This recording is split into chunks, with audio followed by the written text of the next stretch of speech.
So I grew up in a hockey family. From a very young age, hockey has just been a part of my life and a part of the culture that I was immersed in. And one of my favorite traditions in the game of hockey is the handshake line after every game, after every series, after every hard-fought battle. No matter how bloody or hard the battle was, you line up next to your opponent and shake their hands. I mean, I've played in games where guys have been literally bloody. My face is covered in scars from years of hockey. The shape of my nose is not the shape I was born with. I've had concussions, dislocated shoulders, and every single time when the battle is finished, you shake hands. From the outsider looking in, this tradition seems bonkers, right? That the things that happen inside of a game, if they happened outside of that arena, you might go to jail. But at the end of a game, you always shake hands with your opponent. I remember when I was just playing youth hockey and one of these games got absolutely out of control. But the part that got out of control were actually the adults involved. And the game ended with my coach yelling at the other coach. And we were about to go out and shake hands. And my coach said to me, "Stay on the bench. We're not shaking hands." And I remember that year I happened to be the captain of the team. And I looked up at him and I was like, that's just wrong. We are going out and shaking hands. Because in this world, you always shake hands at the end of a game. We've just come out of the Christmas season, and where the birth of Christ, it represents a new world. It's like a world within a world where maybe the rules of engagement are different outside of God's kingdom, but inside of God's kingdom, there's a different way of being, a third way, another way. Well, we all enter now a season that is a new year. And many of us right now are writing New Year's resolutions. We're reflecting on our past year and considering maybe the changes we want to make in our life moving forward. And what I want to encourage us to do on this day is to perhaps consider a New Year's revolution, to consider the revolutionary way that Jesus is inviting us to build a world inside of a world. There's a famous prayer that some of you may recognize called the Serenity Prayer. And it goes like this. God, grant me the serenity to accept the things I cannot change, the courage to change the things I can, and the wisdom to know the difference. Now, this prayer has been really helpful for a lot of people. But I actually like a take on this prayer by activist Dr. Angela Davis, who says this. She prays it this way. She says, I'm no longer accepting the things I cannot change. I am changing the things I can no longer accept. This is the prayer of a revolutionary, that we look at the world and say, I no longer can accept that that is the way it is. Perhaps it's an outlook, perhaps it's an internal reflection about yourself, but revolutionaries change the things they can no longer accept. What if this year is the year you change the things you cannot accept? What if this is the year you get sober? What if this is the year you start that healing process? What if this is the year you reconcile with that person you've been needing to reconcile with? What if this is the year you actually show up to your meeting with your therapist? What if this is the year you say sorry? Could this be the year that you orient your life towards the revolutionary person named Jesus? Maybe this is the year that you start the nonprofit that God has been calling you to start for a really long time. Perhaps this is the year you give away that abundance you've been hanging on to for a really long time. What's the revolution that God might be inviting you into this year? As Jesus' disciples were following Jesus and they're starting to understand the world that they were being called to create, they also began to understand what it was going to cost them.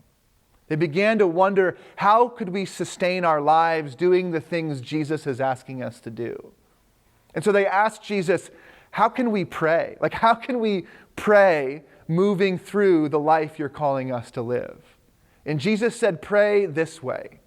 He says, pray, our Father who is in heaven, hallowed be thy name, thy kingdom come, thy will be done on earth as it is in heaven. Now, these are fancy, kind of old-sounding words. But this idea of hallowed is your name is this idea of like holy is your name or righteous is your name. Or it's really a fancy way of saying or an ancient way of saying, God, what you want is good things for people. What you want is for the world to be right, for the right thing to happen. And the prayer that God's kingdom would come and that God's will would be done on earth as it is in heaven is a prayer of action. It's a prayer of saying, God, I want to engage myself in the work that you're doing in this world. I want to bring your way of life, your kingdom, to the kingdom in which I exist. I want to build this world inside of another world. The prayer goes on where Jesus says, pray this way, give us our daily bread and forgive us our debts as we also are forgiving our debtors. See, there's this idea that this prayer is to be prayed by those on the move, those doing the work, those engaging in the work in the calling of God. That we would turn to God and say, God, I need my daily bread today, my daily sustenance to do this work. It's hard, it's challenging, it's scary, it requires things of me I'm not sure I even contain. God, I pray that you would give me my daily bread. But it also assumes that as we're engaging in the work of God, that we will face hardships, that sometimes difficult things happen in our life.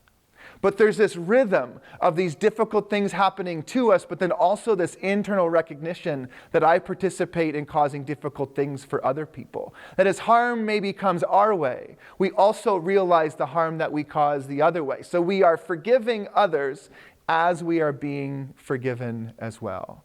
And the prayer closes saying, lead us not into temptation, but deliver us from evil. Lead us not into temptation, but deliver us from evil assumes that we are not hiding from tough things.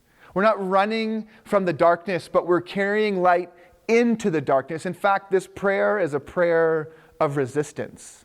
That as I enter into the dark places, I enter into the hard things in life, as I face the things that aren't right in this world, God, I pray that I would not be caught up into the evil. I pray that I would not be caught up by the darkness, but that we would overcome the darkness with light. That as I build a world within a world, that I don't get caught up in that world, but I can continue on doing the work of building this world. So as we reflect today, as you consider this next year, I want to invite you to consider 3 words. The first word is stuck. Where are you stuck?